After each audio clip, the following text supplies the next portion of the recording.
Welcome to Emerson's physics. இந்த சேனல்ல NCERT exercise, NCERT எக்ஸாம்பிளருடைய கொஸ்டின்ஸை ரொம்ப சிம்பிளா ஈஸியா புரியுற மாதிரி சொல்யூஷன் கொடுத்துருக்கேன். Definitely it will be useful for your board examination as well as for preparation of entrance examination like NEET and JEE. Please subscribe and follow. A small bulb is placed at the bottom of the tank, contain water in the depth 80 centimeter. Hey, இதுதான் bulb, இது water, இதோட total depth 80 centimeter. Okay. What is the area of surface of the water through which the light can penetrate or through which the light can able to see? அப்ப இந்த ஏரியால மட்டும்தான் light தெரியும்.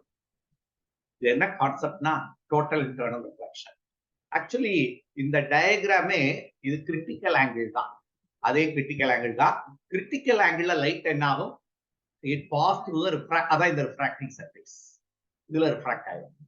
இப்போ என்ன கேட்டிருக்கு? What is the area of the surface of the water through which the light from the bulb can emerges out. இந்த area தான் நம்ம கண்டுபிடிக்கணும். இதுல ஆக்சுவலா அப்பர் அண்ட் டெப்த்ன்ற ஒரு கான்செப்ட் வரும். இன்னும் கொஞ்சம் கிளியரா இந்த டயக்ராம போட்டோம்னா பிராக்டிக்கலா நீ பார்த்தேன்னா இங்க இருந்து பாக்குறவங்களுக்கு எப்படி லைட் தெரியும்னா it comes from this point. எங்க இருந்து வர்ற மாதிரி இருக்கும்? இங்க ஒரு பாயிண்ட்ல இருந்தா வர்ற மாதிரி இருக்கும்.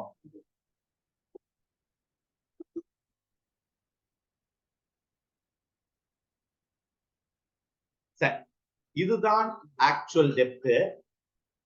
இத சொல்லணும்னா actual depth in water, apparent depth in water, which is called refractive index. What is the refractive index? Actual depth by apparent depth.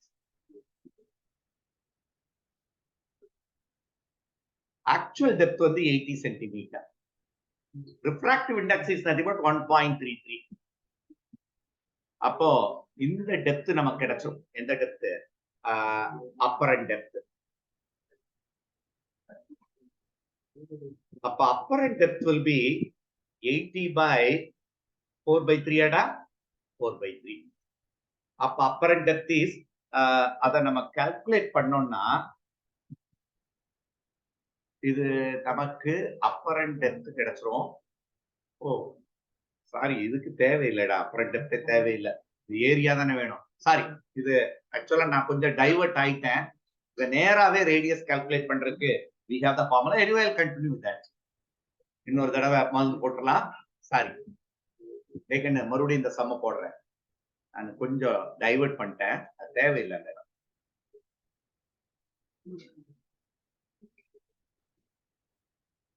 Okay, இதுதான் கிரிட்டிக்கல் ஆங்கிள்.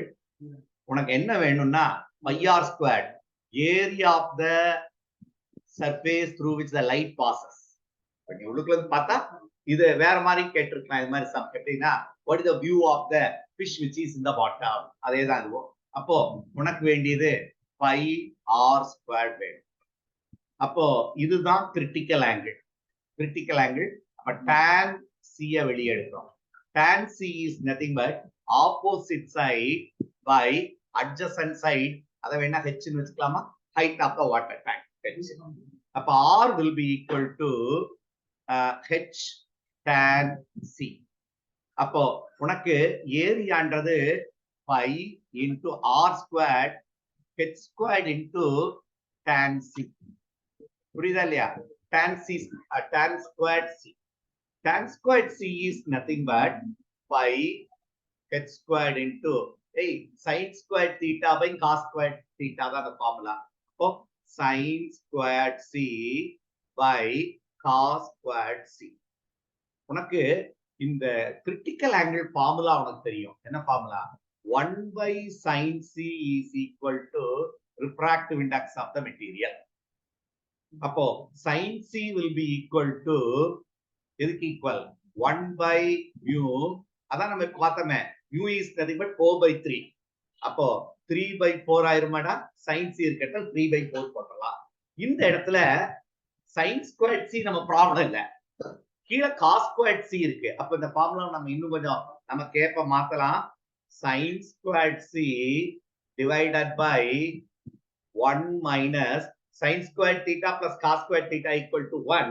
அப்ப cos squared theta is 1 minus sin squared theta. எல்லா டேட்டாவும் நம்மகிட்ட இப்போ வந்தாச்சு.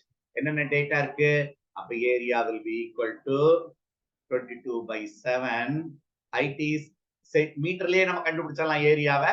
So 0.8 or 88 into 10 to the power of minus 2 into இது 3 by 4 the whole square. 3 squared by other 9 by 16. இது நியூமரேட்டர்ல இருக்கு. டினாமினேட்டர்ல இதை மட்டும் தனியா கண்டுபிடிச்சிரு.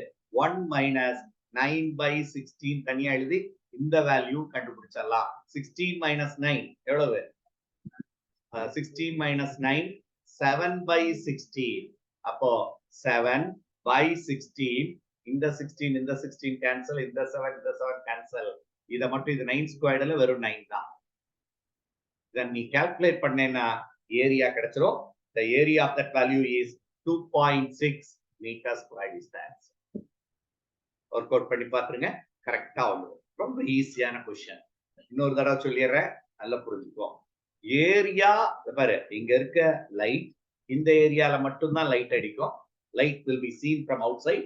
இங்க போ என்ன, ஃபார் எக்ஸாம்பிள் இங்க இருந்து ஒரு லைட் இப்படி போச்சுன்னா என்ன ஆயிரும்? ரிஃப்ளெக்ட் ஆயிரும். அதே போல இங்க போன லைட்டும் ரிஃப்ளெக்ட் ஆயிரும். சரிதானா? only these area you will see the light. அந்த ஏரியா கண்டுபிடிக்கணும்.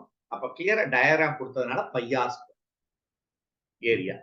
ஆர் வந்து நமக்கு ஆப்போசிட் சைடு அட்ஜசன்ட் சைடு தெரியும். ஆர் பை ஹெச் வச்சுக்கிட்டோம்.